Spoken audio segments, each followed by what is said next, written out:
Hello and welcome. You're watching the News at 6 with me, Shan Russell. The News at 6 is all about the day's biggest developing stories and we'll be filling in on them over the next half hour.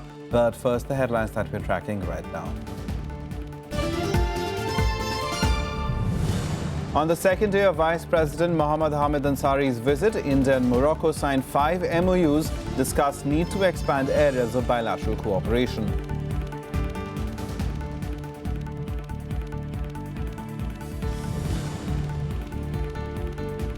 "16 people, including 3 army men, die in a massive blaze at the arms depot in Pulgaon in Maharashtra. Army orders court of inquiry. Sabotage not ruled out."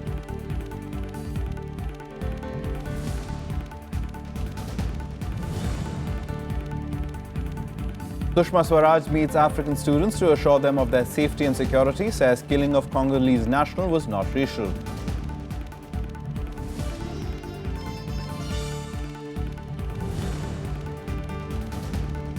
Congress President Sonia Gandhi hits out at the NDA government for its 2-year anniversary bash, says Narendra Modi is the Prime Minister, not a Shahenshah.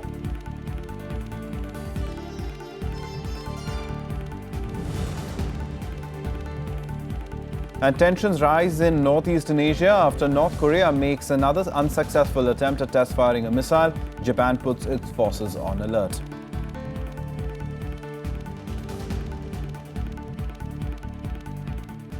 Our top story this evening: on the second day of his two-nation visit, Vice President Mohammad Hamid Ansari met with the Moroccan leadership today. The Vice President and the Moroccan Prime Minister signed 5 MOUs in a bid to strengthen bilateral ties. India and Morocco signed 5 MOUs in the presence of Vice President Mohammad Hamid Ansari on Tuesday. These include agreements on water resource management, culture, television broadcasting, education and professional training. Vice President Mohammad Hamid Ansari and Moroccan Prime Minister Abdelillah Ben Kirine also discussed the need to expand the ongoing areas of bilateral cooperation. We look at Morocco as a trusted partner across a range of issues. We appreciate Morocco's support for India's candidature to expanded United Nations Security Council. The Vice President also paid homage to Morocco's King Mohammed V. He later met the Speaker of the country's lower house of parliament, Abdelhakim Benchamas. Earlier on Monday, the Moroccan Prime Minister Abdelillah Ben Kirine welcomed Vice President Mohammad Hamid Ansari at the airport in capital Rabat. The visit comes in the backdrop of increasing number of attacks on African nationals in India. The Vice President condemned the incident and highlighted India's historic link to the continent. Our government views are very clear. They are guests in the country. We have to look after them. If they are a victim for whatever reason of a law and order problem, it is the duty of the government to provide them safety. So there are no two views about it. We greatly value our relationship with Africa, all parts of Africa. In the second leg of his tour, Vice President Mohammad Hamid Ansari will visit Tunisia from June 2nd to 3rd. This is the first visit by an Indian Vice President in 50 years to the two countries. The Vice President's visit is part of India's efforts to build on diplomatic gains from the India-Africa Summit held in New Delhi in October last year. From Rabat, Anu Diwan and Vishal Jain's report for Rajya Sabha Television. The External Affairs Minister Sushma Swaraj today met a delegation of African students, assuring them of full security and support in India. During the meeting, Sushma also condemned the killing of Congolese national M.K. Olivia, who was beaten to death following a verbal spat over hiring an auto rickshaw. She called the incident unfortunate and painful, but said that the police investigation shows it was not a racial attack. Sushma also assured strict action against the accused in the case and said that the government is doing all it can to prevent such incidents in the future. The sudden rise in attacks on African nationals has caused widespread anger among the community. A group of African students held a protest at Jantar Mantar on Monday. African envoys have also expressed anguish. एक तरफ हम Bharat Africa forum करते हैं 54 देशों को बुलाकर, इतनी goodwill हमारी बनती है, लेकिन इस तरह की एक घटना की आधार पे पानी डाल देती है। तो इस तरह की घटनाएं हम स्वीकार नहीं करेंगे। ये हमारा पहला प्रोग्राम है स्टूडेंट्स के साथ मीटिंग का। दूसरा प्रोग्राम जिसकी शुरुआत हमने दिल्ली में कर दी है, हम बाकी स्टेट्स को भी परामर्शी एक एडवाइजरी भेज रहे हैं कि वो भी ये करें कि हम हर उस एरिया में जहां अफ्रीकी ज्यादा रहते हैं उसको सेंसिटाइज करेंगे। वहाँ एक जन जागरण करेंगे, ऐसी घटनाएं ना हो इसकी कोशिश करेंगे। तो एक बहुत बड़ी कार्य योजना हमने बनाई है और इसके साथ साथ मैं ये भी चाहती हूँ कि हम कोई ऐसा इंस्टीट्यूशनल मैकेनिज्म, ऐसी कोई व्यवस्था खड़ी कर दें जिसके कारण ये घटनाएं हो ही नहीं। A massive fire broke out in Indian Army's biggest ammunition depot in Maharashtra's Pulgaon early today morning. The blaze killed 16 people, including 3 army men and 13 civilians. Defence Minister Manohar Parrikar and Army Chief General Dalbir Singh Suhag visited the depot. Prime Minister Narendra Modi and Maharashtra Chief Minister Devendra Fadnavis expressed grief over the loss of lives. A massive fire at Indian Army's arms and ammunition depot in Pulgaon in Maharashtra's Wardha district has resulted in the death of at least 16 people. The dead include 2 officers of the Indian Army. 17 others were injured in the fire that began at 1:30 a.m. and spread quickly to several sheds that house ammunition, bombs and other explosives. The fire was brought under control by morning, but secondary fire and explosion was not immediately ruled out. 2 officers and 14 personnel, to include 1 Army Jawan and 13 civilian firefighting staff, lost their lives. And 2 officers and 15 personnel, to include 9 Army Jawans and 6 civilian firefighting staff, got injured. जो उसका कारण है वो कारण army की inquiry complete होने के बाद समझ जाएगा। अभी जहां मटेरियल रखा था उसमें एक शेड में हो गया। फायर फाइटिंग के 13 लोग, 2 आर्मी के ऑफिसर और 1 जवान मिलकर 16 लोगों ने अपनी जान कुर्बान कर दी और बाकी जगह आग फैलने से बचा दिया। The fire forced thousands of villagers in 5 adjacent villages to be evacuated. अंगार दिखी थी, यहाँ बहुत भारी अंगार चल रही थी। अंगार के बाद में थोड़ी देर में ही बहुत बड़ा बॉम्ब स्फोट हो गया। बॉम्ब स्फोट होने के बाद हम सब जागे हो गए, घरदार छोड़ के हम लोनी की तरफ भागने दौड़ लगे। ये 1:30 बजे की घटना है और बहुत जोर से स्फोट हुआ और बाहर मैं तो बहुत आग जलने लगी और बच्चे लेके मैं भागी। घर दरवाजा टूटा, भीति क्रैक हो गया और माटी के ढेकले हमारे सर पर पड़े। Prime Minister Narendra Modi and Maharashtra Chief Minister Devendra Fadnavis expressed grief over the loss of lives in the tragedy. Defence Minister Manohar Parrikar too rushed to the spot. राज्य शासन की ओर से हमने जिलाधीश को ये कहा है कि वो स्वयं उसमें ध्यान दे। वो ध्यान दे रहे हैं। जो भी रिसोर्सेस उनको चाहिए, उन्होंने खासकर मेडिकल इंटरवेंशंस के बारे में हमको अवगत किया, वो हमने पूरा उनको दिया।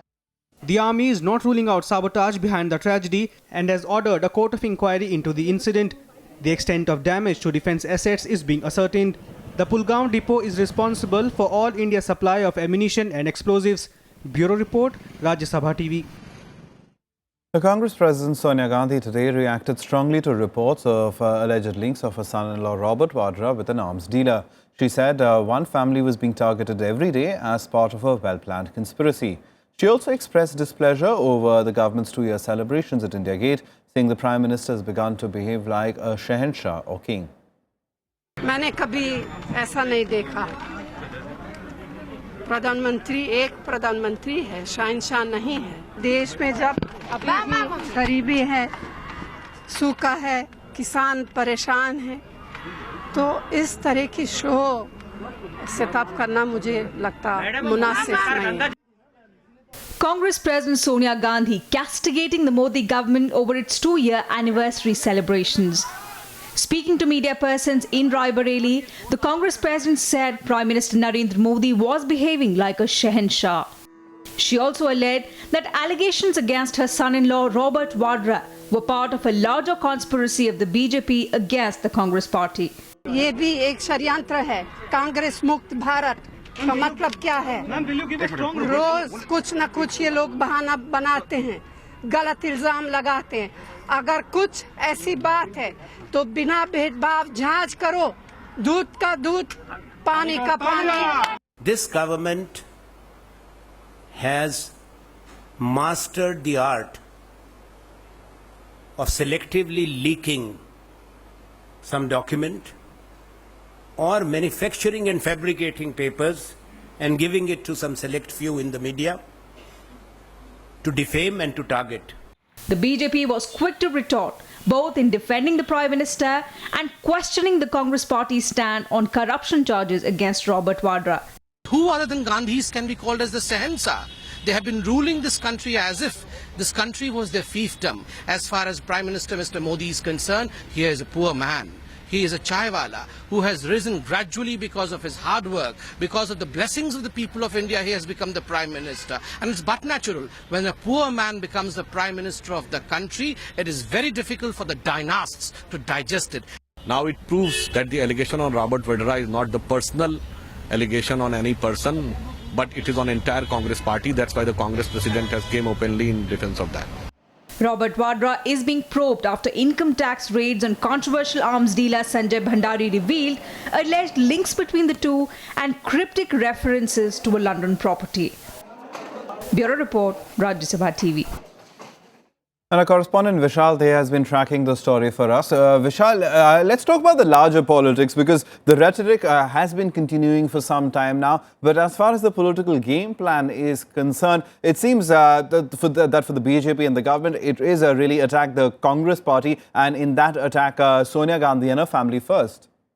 Well, yes, if you look at the larger perspective, Ishan, then clearly, just a few weeks ago, or rather maybe 2 months ago, when this entire rhetoric was on, that is the political blame game between the Congress, the principal opposition, and the BJP, the ruling party at the center.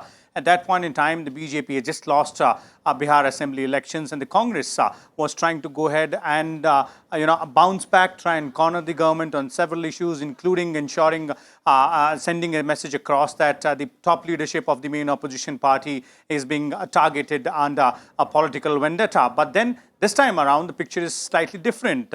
It's the BJP which has emerged as a successful party, or rather more successful than the main opposition Congress in the recently concluded assembly elections.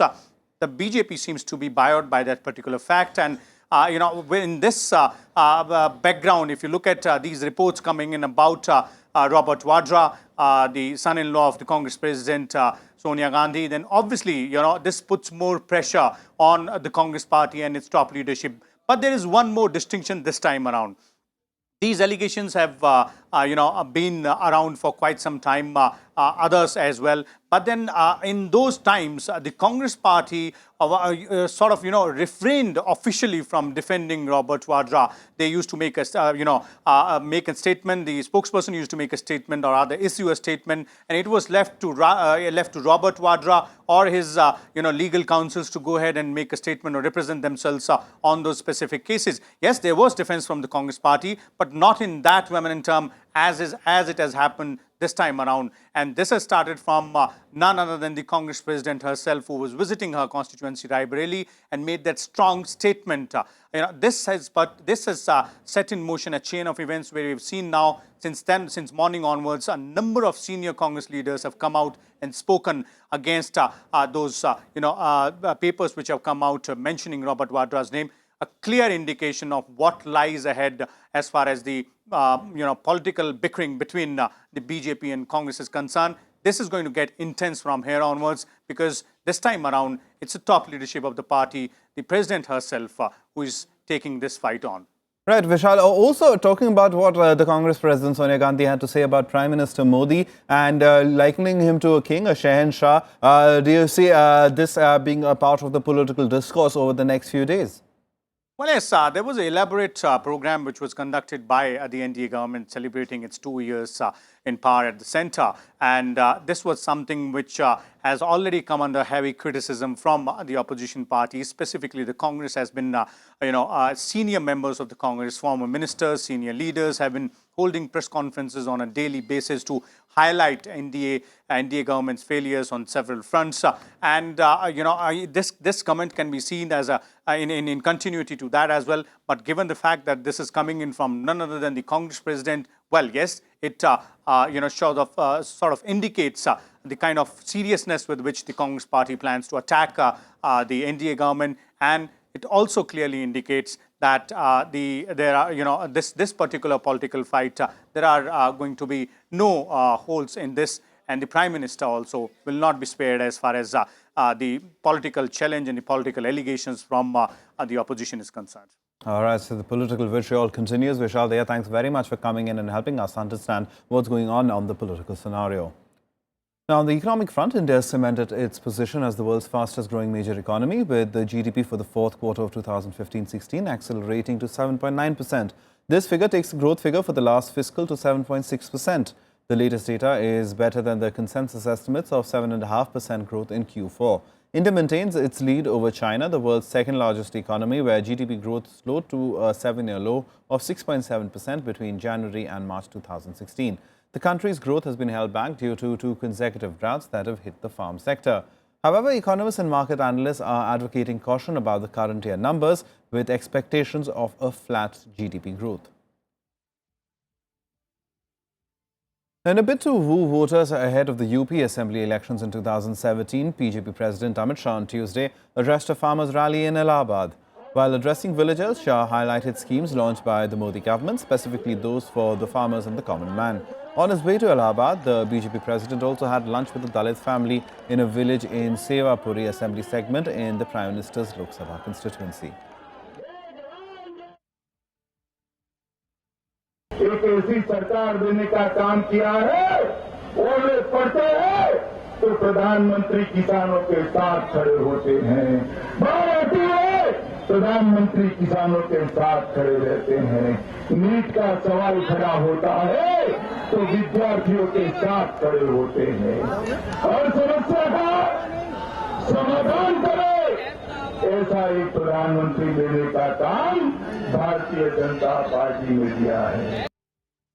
The National Green Tribunal has rejected the Art of Living Foundation's plea to pay the compensation of 4.75 crore rupees by bank guarantee. This fine was imposed on the foundation for the violation of environment norms during the World Culture Festival organized in March. Rejecting the foundation's appeal, the NGT today ordered the Art of Living to pay up the remaining amount within a week. The tribunal also slapped a fine of 5,000 rupees on the foundation for filing applications which are not bona fide. Earlier in March, the NGT had allowed the foundation to organize the 3-day World Culture Fest, but had imposed a fine of 5 crore rupees on the basis of a committee report. The report had found widespread violation of environmental laws during the festival held on the ecologically fragile Yamuna floodplains. The AOL had deposited 25 lakh rupees and its 3-week time period to pay the balance amount expired in April.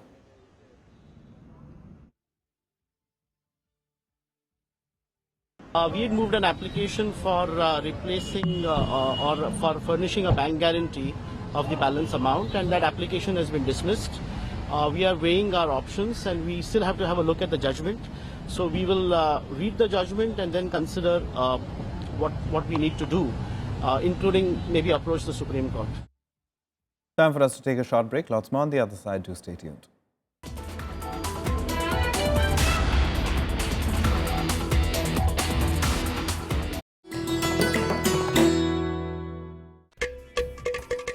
Ghata, one of the oldest and most unique percussion instruments of southern India. You can play it not only with your fingers, but palms, wrists and heels as well. You'll be surprised, but the air inside the ghatam reverberates, creating the musical notes. 5 elements of nature, earth, water, air, fire and space make up the composition of this beautiful musical piece, which has found an apt place in most of the ancient books.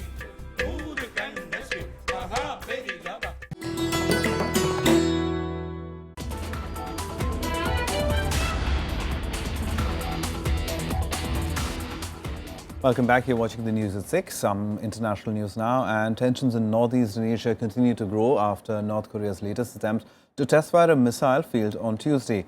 Following the unsuccessful launch, South Korea and Japan have put their security forces on alert. Adding to a string of recent unsuccessful launches, North Korea's attempt to test fire a ballistic missile failed once again, the 4th time this year. South Korean Defense Ministry said Pyongyang attempted to fire a missile from its east coast early on Tuesday, but it likely exploded soon after ignition. North Korea had earlier attempted 3 test launches of the intermediate range missile in April, all of which had failed. 북한은 오늘 05시 20분경 원산 지역에서 불상 미사일 한 발 발사를 시도하였고 현재 우리 군은 실패한 것으로 추정하고 있습니다. The most recent launch follows South Korea's rejection of an offer of talks from the north. Japan, meanwhile, has put its anti-ballistic missile forces on alert after detecting signs of launches and has ordered its naval destroyers and anti-ballistic missile batteries to be ready. 万全の体制を取る、そういう観点から自衛隊にも必要な体制を取らせておりますけれども、その具体的な対応については控えたいと思います。Tension in Northeast Asia has been high since North Korea conducted its fourth nuclear test in January and followed that with a satellite launch and test launches of various missiles. North Korea's only major ally, China, has called for the cessation of any action that would aggravate tension in the North Korean peninsula. Bureau Report, Rajya Sabha TV. Iraqi forces on Tuesday continued the second day of their assault to retake the city of Fallujah from the Islamic State group. The latest reports indicate that the IS militants are putting up a fierce resistance. Meanwhile, fears for the safety of thousands of civilians trapped inside the city are also increasing. Iraqi forces battling their way into Fallujah repelled a 4-hour attack by Islamic State fighters in the city's south on Tuesday. The attack reportedly began at dawn in Nuaymiyah area in southern Fallujah, where Iraqi troops captured almost 85% of the ground on Monday. IS militants used tunnels, deployed snipers and sent 6 explosive-laden cars to hit the troops.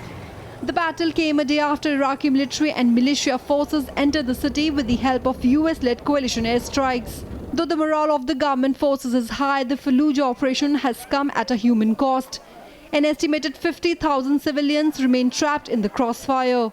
عايشين على التمرات والخاثرة واشترينا الكيلو والشكر ب50 وب40 وب30 واخير ماكو بطلناه ما عاد نشربه ما خل فردنا بقطعوها ويانا حيل مو زينه يريدون نرجع وياهم نمشي وياهم احنا ما مشينا وياهم والله قعدتنا. The Iraqi army launched its operation to recover Fallujah a week ago. The US-led coalition and Iranian-backed Shiite paramilitary forces are helping the Iraqi army. Meanwhile, the Iraqi parliament held a meeting to seek support for the Fallujah military operation and humanitarian relief. البرلمان العراقي كممثلين عن الشعب دعما سياسيا لتلك القوات نراها ضمن واجبنا الوطني. اليوم أكدنا كل الكتل وكل المكونات بما فيها الكرد السنة والشيعة والعرب كل مكونات الشعب العراقي أكدنا هذا الدعم وسنبقى مساندين للقوات المقاتلة. Fallujah is Islamic State's closest bastion to Baghdad, captured over 2 years ago. It is believed to be the base from which the group has plotted an escalating campaign of suicide bombings against Shiite civilians. Bureau Report, Rajya Sabha TV. Some more international news now and global buzz. Taliban militants killed at least 16 people after kidnapping dozens of bus passengers near the city of Kunduz in northern Afghanistan. 2 buses were stopped and more than 185 passengers seized by armed gunmen. 160 of them were freed by security forces, but the rest were gunned down by the militants. The buses were travelling from Kabul to Badakhshan in northeastern Afghanistan, where they were stopped by Taliban's members who had set up a roadblock. According to the third Global Slavery Index, nearly 46 million people are living as slaves globally, with the greatest number in India. The highest prevalence of slavery, though, has been reported in North Korea. The index was released by Australia-based human rights group Walk Free Foundation, which based its survey on the sectors of domestic work, construction, sex industries, agriculture, fishing, manufacturing, manual labour and forced begging. North Korea, Uzbekistan, Cambodia, India and Qatar are the top 5 countries on the list.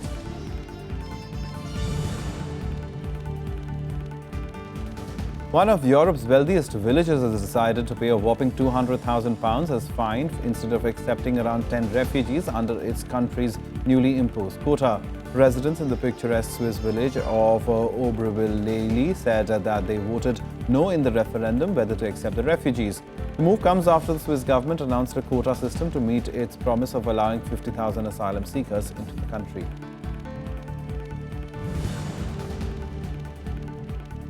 The number of Afghans internally displaced by conflict has doubled to 1.2 million in just 3 years. The Amnesty International has warned that a lack of basic services is putting people on the brink of survival, adding that the condition of people uprooted from their homes in Afghanistan has deteriorated in recent years as global attention and aid money have been diverted to other crises.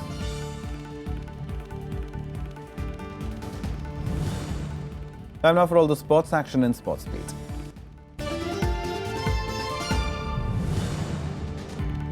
Former team director of the Indian cricket team, Ravi Shastri, thinks it's the right time for Virat Kohli to take over captaincy from Mahendra Singh Dhoni in all three formats of the game. While speaking to a private news channel, Shastri admitted that it would be tough to take the call, but added that he would definitely think of naming Kohli as skipper if he would have been chief selector. He further clarified that Dhoni can still continue as a player.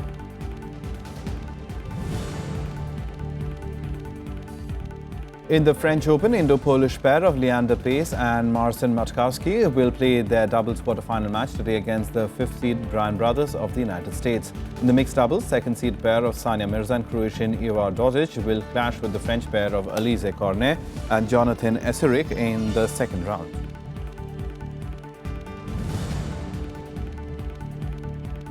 The trial of Argentina and Barcelona footballer Lionel Messi on tax fraud charges began in Spain on Tuesday. Messi and his father accused of defrauding Spain of more than €4 million between 2007 and 2009.